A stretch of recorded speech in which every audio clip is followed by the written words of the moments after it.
যারা আমাকে চেনো না, আমি সঞ্চিতা, তোমরা দেখছো মনময়ূরী ব্লগ।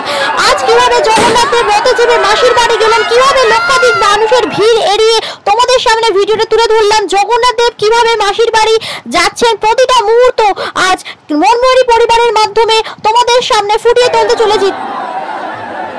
হ্যালো বন্ধুরা, আজকে চলে এসেছি শ্রীরামপুরের জগন্নাথ দেব মন্দিরে। আজ 27শে জুন, আজ রথযাত্রা উৎসব অনুষ্ঠিত হবে এই শ্রীপাঠ মাহেশে। দেখতেই পাচ্ছ মন্দিরের ভেতরে ঢুকে গেছি, প্রচুর ভক্তের সমাগম হয়েছে এই মন্দিরে। আজ 27শে জুন মহা সমারোহে মাহেশের বুকে পালিত হয় ঐতিহ্যবাহী 629তম রথযাত্রা উৎসব। পুরীর জগন্নাথ দেব মন্দিরের পর এটা ভারতের দ্বিতীয় প্রাচীনতম ও বিশ্বের সবথেকে প্রাচীন জগন্নাথ মূর্তি।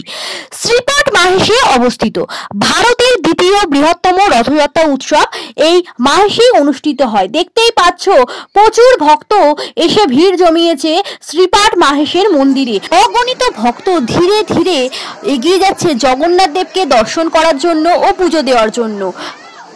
আমি সকাল সকাল চলে এসেছি জগন্নাথ মন্দিরে জগন্নাথ দেবকে দর্শন করার জন্য ও পুজো দেওয়ার জন্য।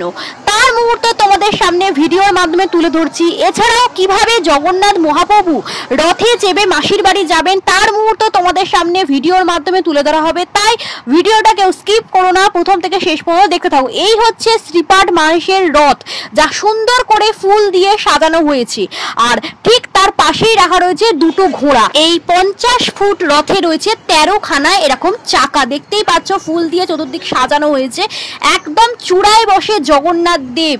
এই 50 ফুট রথটি টানতে বহু দূর দূর থেকে ভক্তের সমাগম হয়। এছাড়াও চিনি কলা এখানে বিক্রি করা হচ্ছে। বন্ধুরা দেখতেই পাচ্ছ অনেক ছোট ছোট রথ নিয়ে অনেকেই বেরিয়ে পড়েছে রাস্তায়।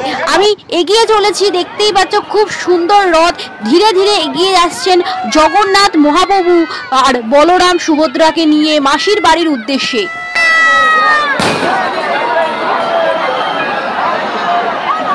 দেখতেই পাচ্ছ চূড়ায় একদম জগন্নাথ মহাপ্রভু বসে আছে। এই রথের ওপরটি কাঠের ফ্রেম দিয়ে তৈরি হলেও ভেতরটি লোহা দিয়ে নির্মিত। এই রথ নির্মাণ করার জন্য শ্যামবাজার থেকে কারিগর আনা হয়েছিল। এই 50 ফুট রথে রয়েছে 13খানা চাকা। আর এই রথের দড়ি ছুঁতে বহু দূর দূর থেকে পুণ্যার্থীরা ভিড় জমান এই শ্রীপাঠ মাহেশে শ্রীরামপুরে। এছাড়াও রাস্তার চারপাশে ছোট ছোট অনেক জলযোগের ব্যবস্থা রাখা রয়েছে। দেখতেই পাচ্ছ এরা মাহেশের রথটিকে টানতে টানতে মাসির বাড়ির উদ্দেশ্যে নিয়ে যাচ্ছে এবং খুব আনন্দ সহকারে প্রচুর পুণ্যার্থী ভক্তরা এসেছেন এই মাহেশে। এখন ঘড়িতে বাজে বিকেল 5টা আর জগন্নাথ দেব বলরাম সুভদ্রাকে নিয়ে রথে চেপে যাচ্ছেন মাসির বাড়ি। তারই মুহূর্ত তোমাদের সামনে ভিডিওর মাধ্যমে তুলে ধরছি। তাই ভিডিওটা কেউ স্কিপ করো না, প্রথম থেকে শেষ পর্যন্ত দেখতে থাকো। মাহেশের জগন্নাথ দেব খুবই প্রাচীন। জগন্নাথ দেবকে ঘিরে রথযাত্রার কিছু ঐতিহাসিক ঘটনা আছে। এক বাঙালি সাধক পুরীতে তীর্থ করতে গিয়েছিলেন। তার ইচ্ছা হয়েছিল তিনি জগন্নাথ দেবকে ভোগ রেঁধে খাওয়াবেন, কিন্তু পুরীর জগন্নাথের পাণ্ডারা তাকে করতে দেননি। তা করতে না পেরে তিনি অনশন শুরু করেন। ঠিক তারপরেই জগন্নাথ দেব তাকে দেখা দেন আর বলেন, ভাগীরথী নদীর তীরে মাহেশ নামে এক গ্রাম আছে, সেখানে গিয়ে তুই আমায় বলরাম ও সুভদ্রাকে প্রতিষ্ঠা কর। তারপরেই তিনি সাধনা শুরু করেন।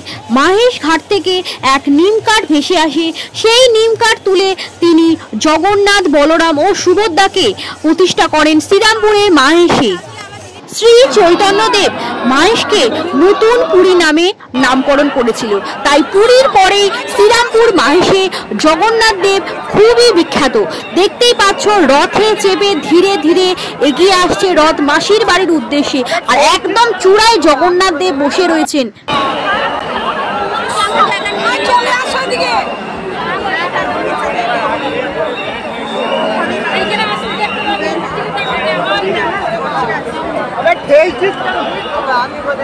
দেখতেই পাচ্ছ জগন্নাথ দেব কিভাবে ধীরে ধীরে পৌঁছে যাচ্ছেন মাসির বাড়ির উদ্দেশ্যে।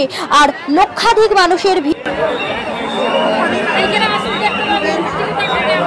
তোমরা অনেকেই ভিডিও দেখছো কিন্তু চ্যানেলটা সাবস্ক্রাইব করছো না, সাবস্ক্রাইব করে দিও, চ্যানেলটা অল বাটনটা ক্লিক করে দিও যাতে প্রতিটা ভিডিও তোমাদের সামনে সবার আগে পৌঁছে যায়। দেখতেই পাচ্ছ রথ কিভাবে ধীরে ধীরে এগিয়ে যাচ্ছে।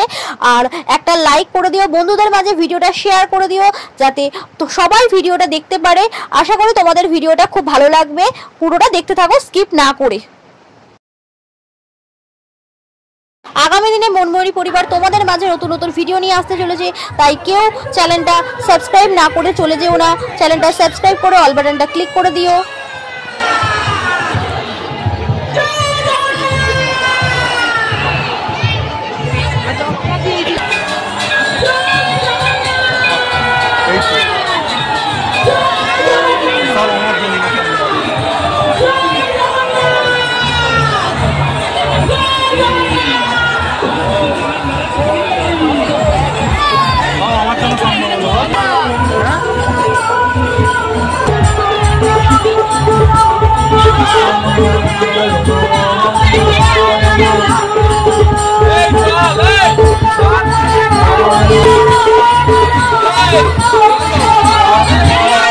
ভিডিওটা কেমন লাগলো আমাকে কমেন্ট করে অবশ্যই জানিও। আর যদি ভিডিওটা ভালো লেগে থাকে তাহলে একটা লাইক করে দিও। কে কোথা থেকে ভিডিওটা দেখছো সেটাও কমেন্টে জানিও। জয় জগন্নাথ, সকলের মঙ্গল করুক, সকলের ভালো করুক। রথযাত্রা তোমরা কিভাবে কাটালে আমাকে কমেন্ট করো।